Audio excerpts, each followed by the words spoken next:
All right, y'all.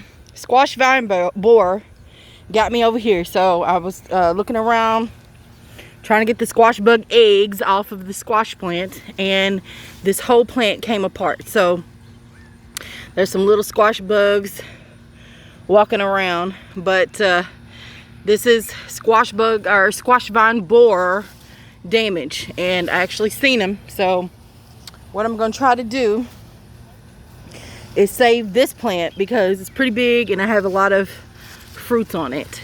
But if you look down in there, that's squash borer, vine borer damage, and it's literally a worm. And Karina, our little big girl farmer, took a while to run and get my phone, so he kind of scurried out of there. But this is what I'm gonna do. I'm gonna clip some of this leaf damage back, get those squash bugs right there, kill them, okay, and then try to find the vine borer so you can see this larvae. It's a worm, okay? It's just a big worm, and they eat the plant from the inside out, okay? So give me 1 second.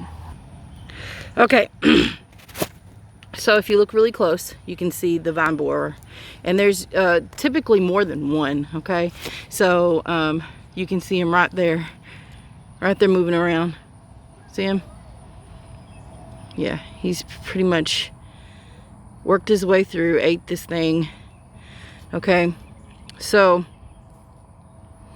that's what you're dealing with right there. So I'm gonna kindly,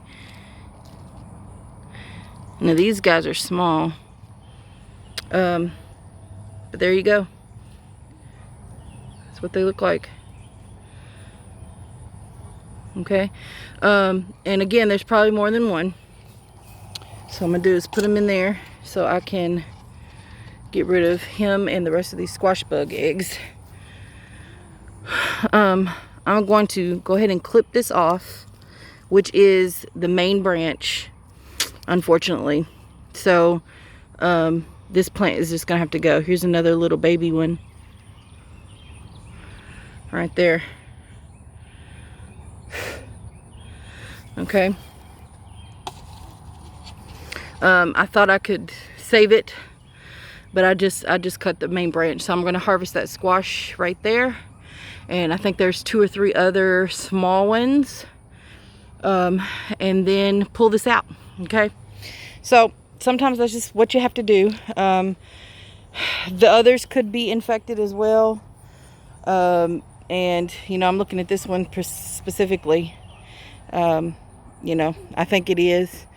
But we'll see. I mean, this is how it goes. I've only had one successful year growing squash without the vine borer.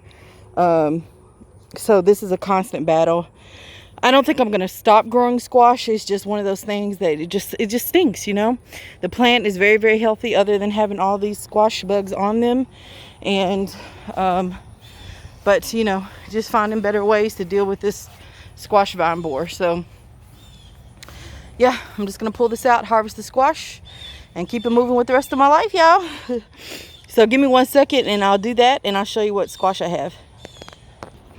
All right, you all, so that's it. This one's definitely okay, big enough. These are really small, but I'm sure I could probably still eat them. Got some squash blossoms there. I have never tried fried squash blossoms, so I'm gonna see if the hubby will hook that up for me. But yeah, so I just decided to take the plant out, and the plant has you know, a lot of squash bug eggs on them anyway. So I mean, you can see them everywhere, you see. So yeah, it was just time for this to go. So I'm gonna put this in a garbage bag and tie it up so they will smother and die. All right, thank you all so much for watching. Bye.